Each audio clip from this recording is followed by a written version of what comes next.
Hi everyone, welcome to Guiding Voice podcast series, the guiding voice for a better future. This podcast is to help students and young professionals to shape their careers. Thank you for tuning in. This is Naveen and I'm with my co-host Sudhakar. Dear listeners, in this episode, we want to cover an interesting topic related to data. And the topic is Master Your Data, Master Your Life. And we are pleased to welcome Sanjeev to our show today to have a conversation around the same. Sanjeev Upadhyay is a hands-on leader with a proven track record in process excellence, data management, data governance, and master data management. And he is passionate about any new technology adoption. Sanjeev is a founder and a flag bearer of Master Your Data, Master Your Life initiative and created Data Ki Baat platform to strike meaningful conversation with human beings behind data and bring global perspective on data governance and master data management. Sanjeev sees a great connection between life and data and also believes that data and related disciplines should be made so simple that it can become part of everyone's day-to-day conversation.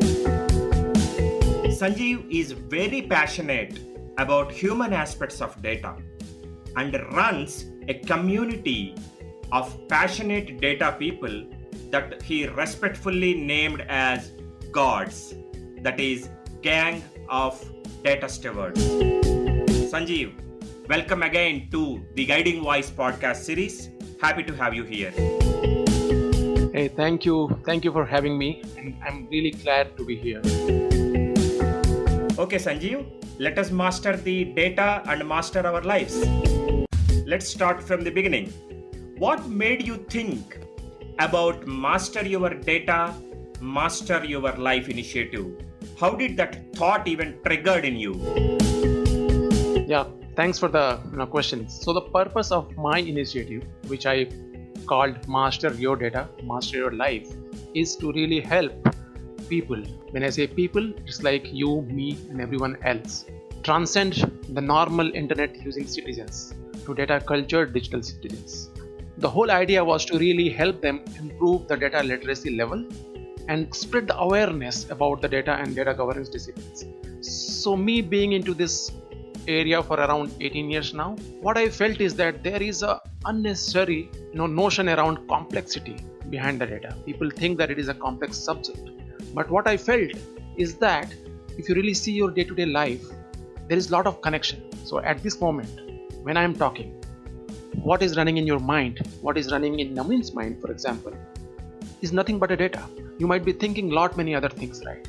So my thought goes like, if you can manage your thought better, which is nothing but a data, manage your feeling better, manage your emotions better, that is also part of data. We can't see that, but that's how drive you every day. So when I say that you got to master your data, I really do not want people to think that I am talking about buzzword which everybody understand and hear, right? Master data management. I'm not talking about that. What I'm talking about is that mastering the entire aspect of it. Start from the generation point to the use of the data in generating the analytics and insights. It's not only you can probably have a customer master, you can have a supplier master, and you can have all those mastering philosophies. Not that. I'm proposing that can we not think from overall mastering data standpoint so that you can really manage it better. Excellent, Sanjeev. You talked about the data literacy level of any human being and also the aspect of the overall thought process itself. Amazing. Sanjeev, now we are hearing that data is the new currency, data is the new oil. What is your opinion about the importance of data? I mean, you and me and anybody else couldn't talk enough about how important it is. And what we do as a human being is that we want to give importance to certain things and then we come up with many metaphors. And as you would have noticed at many places reading an article or a book that we called first, data is the new oil. Everybody remembers that. That was so empowering statement. Similarly, then the different thought leaders came into the picture, and then they really talked about data is the new currency. Somebody talks about data is the new gold. Somebody talked about data is the new water as well. And then you can really add whatever you feel like. For example, I do not say that it's wrong. What I'm trying to say is that, in fact, what we are trying to do is that what it means to me is what I want to convey. So somebody thought it is as close to the oil, it is important like oil is important for the economy. Similarly, like currency and gold, right? But I have a different thought process here. What I think is that we definitely wanted to say and convey that it is important. But when it comes to really understanding and trying to live by those comments or those metaphors, the people really failed miserably. What I think ideally should have happened is that we should probably got into a metaphor, but at the same time taken out some kind of a action out of it. If I only say that okay, data is the new oil and don't do anything, what do you think would happen? Nothing. Things doesn't move.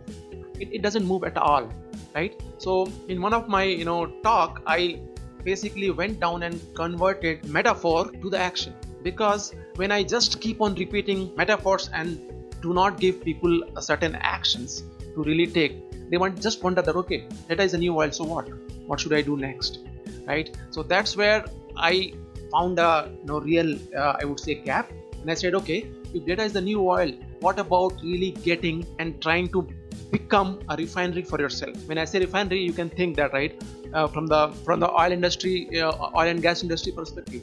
Why did we call a data a new oil? Because we thought that okay, like oil, it's crude. When you extract the oil, it is crude. You can't do much with that. But when you start processing those crude oil, what happens? It becomes a different product which can be used for your various benefits. Similarly, when you are just talking about data, it is so crude. Data is as good as what you want it to be. For example, for you, a piece of data may be gold, but for me, it may not be useful at all. Mm-hmm. So like oil, as I keep repeating, oil has to be processed to become a petrol or maybe a diesel or maybe some other fuel to be able to utilize and use that. Crude oil cannot directly be used. Similarly, data cannot be just used as in a crude form. So that's why the thought process is you got to derive the action, because when you don't derive the action, it won't happen automatically. And I keep saying, right, data cannot clean itself, data cannot master itself, data cannot protect itself, data cannot govern itself. We need people, we need that data culture and actions to be able to govern and protect it. Excellent metaphors, Sanjeev. We see that you are not only highlighting the importance of data, but also encouraging folks to take action around data. So data needs to be processed, cleansed, and then actionable insights have to be driven. So these are all wonderful thoughts. Sanjeev, we had data all through our generations in the form of Vedas, books, scriptures. But we are hearing more about data in the recent past compared to past few decades, especially about a decade back.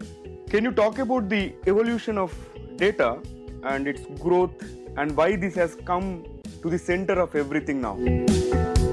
Excellent question. I think the answer is as simple as what I could have told by so far, right? It was always there, like you said, Vedas, books, scripture, sculptures, and everything else, right? It's just that what do you want out of it? So let's go back a little bit, right? We are talking about volume now. So do you think that the data was not in abundance earlier? No, that's not right. It's just that we have evolved to be able to understand that what is available and what was there already, and then now what we are trying to do is that we are trying to use that. That's one aspect to it. But other aspect of it, if you really see, right, as the technology evolution, as we are evolving with the technology, right, what we are figuring out is that with the help of automation and digital transformation, everywhere there is a lot of data that is getting generated. We have become so savvy about the whole aspect of data that we are trying to use that to create extra value for the consumer, because it is no more a space or an environment today when you are only thinking about the product. Think about the earlier time, right? We were so happy if the new product arrives, but our expectation kind of ended over there. We just expected that okay, let's buy this product and expect a good service. But now it is not all about that product, only the product. It is more about, okay, how this product is adding value to my personal needs beyond the expected, typical consumer behavior. Now we are also looking at how the company is making me feel, what kind of experience I am getting with the company. So when you talk about data, it was always there, first point. Secondly, there is a inherent characteristic to the data. The question is that, do you want to use it as your benefit, those characteristics, or are we finding it as a curse? And that depends upon us, right? So when I talk about volume, it is humongous. We have the world data is really doubling, every 2 years. It's like lot of data, and I think that's a different, I think maybe even faster nowadays. That data is really growing very fast. So volume will be there. It was always there. It is growing so fast. So you can call it as a velocity. It's a normal, generic characteristic of data. It is generating so fast that there is a need to process them very, very fast and generate insight out of them very, very fast. So one is the volume, other is the velocity, the speed, right? But then one more aspect is the variety.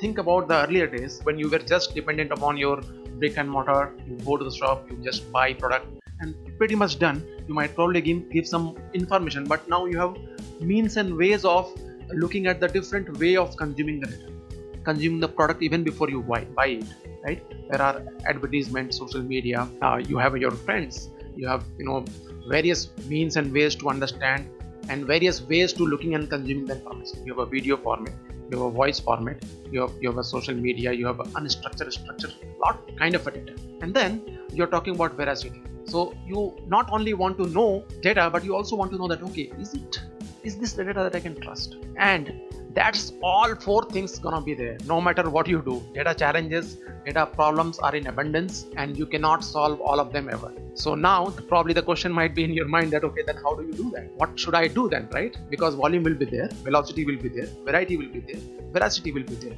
But still the goal is to you and me, to the business, is that how do you strictly take the value out of it and not worry about those aspects, right? So if that is the question, then you have to probably change your aspect of thinking. So earlier, if you remember, we kept talking about question that what problem are you trying to solve. I am requesting that let's change the question, and now we should say that why are you solving this problem?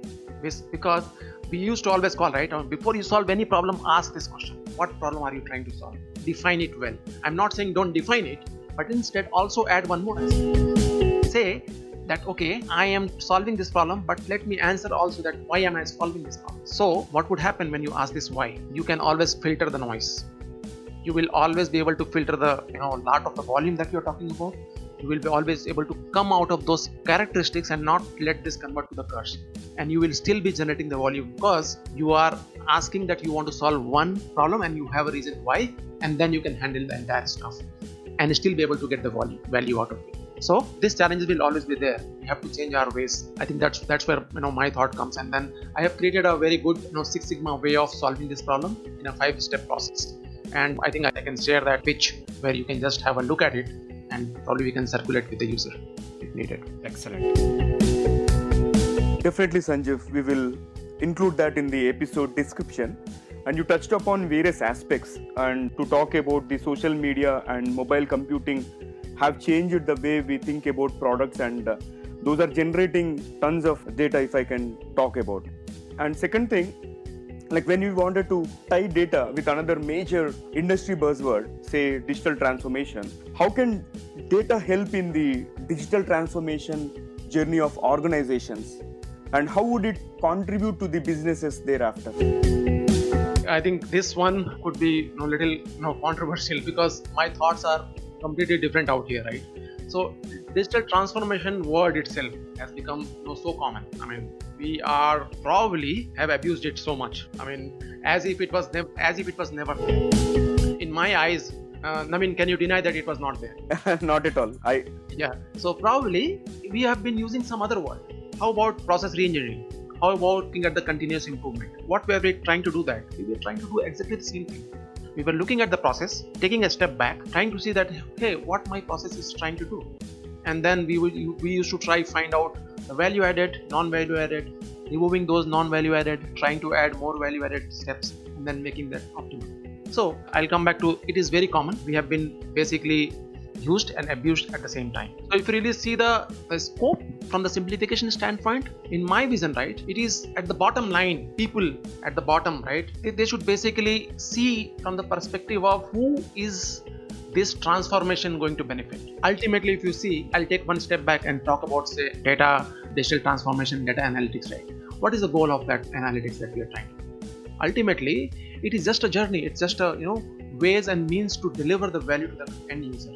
So ultimately, anything that drives the end value to the consumer is basically your digital transformation. It can be in the form of the process, it can be introduction of the new technology, and it can be anything that you are trying to benefit and pass on the value to the consumer. Okay, so I don't care. I do not want to know that what is digital transformation, if you really ask me, but I do want to know that, okay, if my initiative is impacting and adding value to the end user or consumer or not. Okay, so I just want to remember how you made me feel.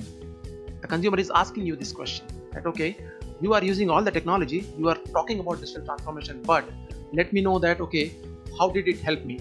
Is it really adding value to what I am, what you are giving me as a service? And if it is doing that, then I am just so happy. I don't care what technology you brought in between to get me that. So how to get the value out of data? And I will take you to the world's favorite data analogy. I think I have talked about it. Data is the new oil, right? And if you're talking about the new oil or a new oxygen or a new way of looking at data, you just add that, okay, if I am talking about it, I should also add the action attached to it and then walk the talk. Not only keep repeating that, okay, I care for digital transformation, I care for technology transformation and all, but you also say that, okay, this transformation is going to add this value to my end user. And that's when the whole things that I kind of would talk. Sanjeev, great conversation. Let me change the gear and get into a little bit of more personal space of Sanjeev. Sanjeev, how do you manage your time? Meaning you got a much larger portfolio as a day job and data ki baat over the weekends. I'm sure it is highly intensive and requires a lot of focus and commitment in addition to the background work that you do. Can you share some thoughts there, please? Oh, of course. And thanks for bringing this question. And I will be very honest here. I really work very hard. I know it is hectic, but if I don't do it, I feel the big part of me doesn't exist. Somebody asked me this question, right? That, okay, how do you manage this time? And this question again that I'm hearing, right? It gives me immense pleasure to say that it is so exciting, so thrilling, and so much fun to do that I wait for my weekends. Great. And during the weekend, I do a lot of work. It requires a lot of commitment, as you rightly said. It requires a lot of hard work to really reach people. Sometimes I do get reached by people. Both are equally rewarding. I don't mind going back and asking to the thought leaders in the industry that, hey, I am doing this activity and would you like to come and share your thoughts? Similarly, some people are really passionate and kind of attached to the idea that I'm trying to run, and then they come and say that, hey Sanjeev, how can I be part of this show which I am running as a Data Ki Baat? They do happily participate and help me make this bigger and bigger every day. So that's the whole thing that keeps me running. Every morning I would wake up with some or other thoughts, because if you do not reinvent yourself every day, if you do not bring the new format, I don't think it's gonna be much more fun, and you would not look to the next weekend. That's the whole idea. So yes, I am running this particular show, but what is the next innovation that I'm trying to do? So I would like to recall the last show that I did, where it was so much thrilling, so much fun that nobody knew that who is gonna come. Right? It was like an open format where people from data fraternity, people from data different thought leaders would come participate, and they can request and get into the show live, and they can share the passion. So it was the first time I tried that. I had obviously some technical glitches, but it was really thrilling to me. I have some good feedbacks from people that, hey, I just love this, you made my day, and so on and so forth. So that's how it keeps me running. So in summary, I am really a hopelessly possible guy. Now, one thing I do is that I train my mind for three things. If I have to repeat that right, I have a lot of energy. I keep telling myself, because this is what you need, you and me and everybody who wants to run any initiative. You have to believe that you have a lot of energy. right? Every time. You have to also feel that I have lot of time, that I can do all that I want to do. And then finally, I can do it. These are the three things that keeps me running, honestly, because there is always a 24 hours for everybody. You and me and everybody has 24 hours. What you need is that you have to manufacture your hours. You have to manufacture your time. And the only way to make that happen is to tell your mind that you have a lot of it and you can get things done. So that's where I am. So Sanjeev, this is really inspiring, and I'm sure our listeners would also be motivated to pursue their dreams. Even they might get onto a side hustle. So thanks for all the tips. Now, extending to Sudhakar's question, good to see that your 13-year-old son has launched his very first book on his birthday recently, and also he has started his own YouTube channel. So, any tips for parents with children on how to motivate their kids to take up bigger challenges? Oh, this is the toughest question of the day, I guess. Yeah, I will attempt, and I would start with the disclaimer that, like many parents, and sorry, like many parents again, I am not perfect, right? The most complex topic of the world is human behavior and related disciplines. In my view, it is impossible to perfectly trace patterns and plan a course of action where you can really predict the outcomes. Okay, so if I plan something for my, say, kids, or in fact your team, I mean, if you are leading a team, right, it's like you cannot just predict everything and you think that, okay, this is what I want to do and this would be the outcome of the whole effort that I'm trying to. So this is true for everyone.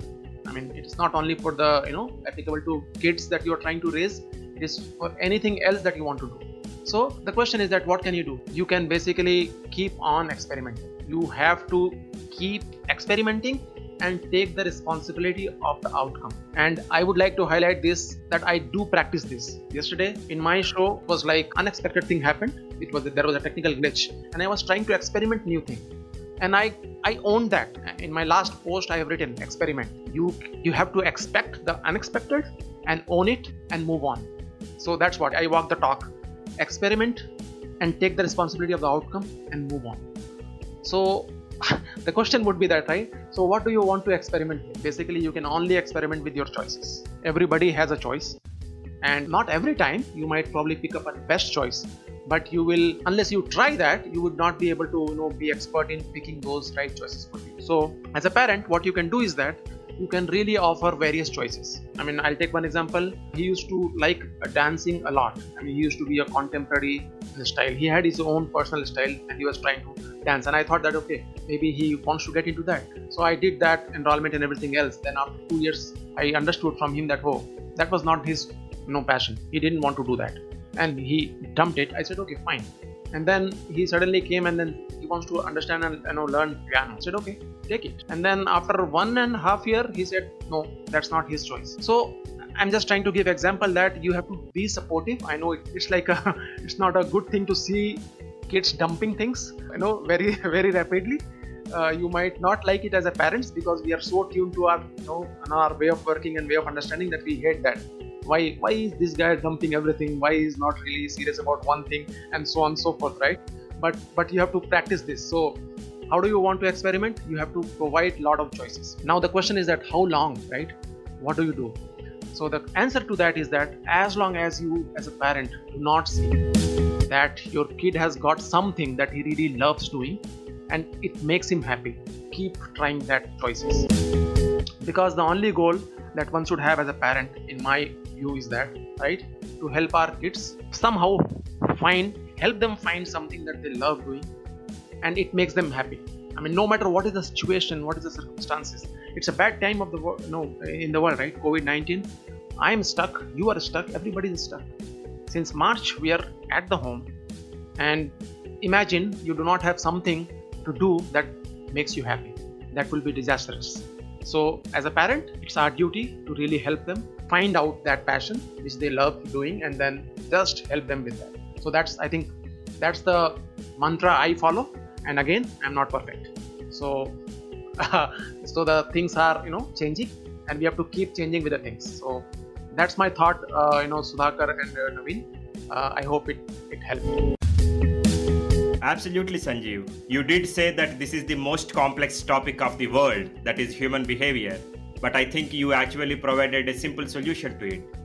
Keep yourself open, try experiment, and I loved that statement. Take the responsibility of the outcomes. Amazing.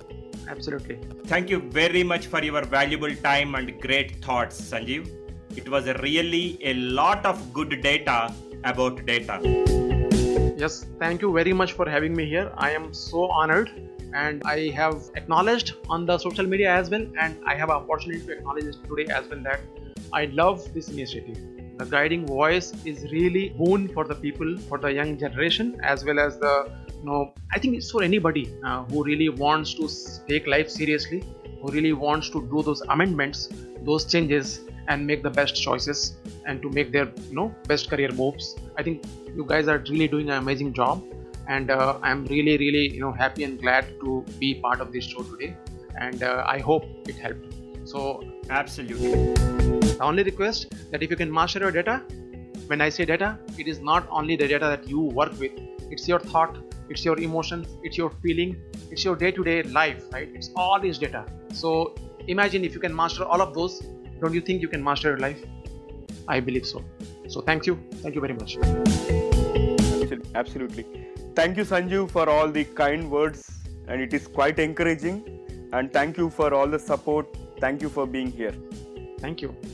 Dear listeners, to know more about our speaker and the content, visit or follow us on social media or feel free to email us, and we will be happy to share further details with you. All right. So it brings us to the trivia segment of today's episode. And today's trivia is about CPU, the Central Processing Unit. The first microprocessor that was ever released was 4004, and this was released by Intel. Initially, it was designed for a calculator, and at that time, nobody had any idea about evolution of processors. Now, coming to the processor speed, most CPUs that are sold in the market today are sold as a bit slower than they actually run. By overclocking them, you can get them to run faster for free, but I would strongly recommend you to take expert advice before getting onto that adventure. This is very interesting, isn't it? If you'd like to share any trivias, please feel free to share them through email, and our email address is theguidingvoiceforyou@gmail.com, or SMS us or text us at India number 9494587187. We will not only share best trivias in future episodes, we will also announce your names. Again, we are open for suggestions on topics that you would like to hear from us through our email address. Our email address is theguidingvoice4u@gmail.com. You may also WhatsApp us on our India number 9494587187. Like our page on Facebook, facebook.com/theguidingvoice4u, or follow us on Twitter, twitter.com/guidingvoice. To stay tuned about our future episodes. We are also available on Instagram as The Guiding Voice for You. Also, please subscribe to our YouTube channel, youtube.com/c/The Guiding Voice. There is more in store. Until next time, have a wonderful time. Thank you for listening. Take care and be safe.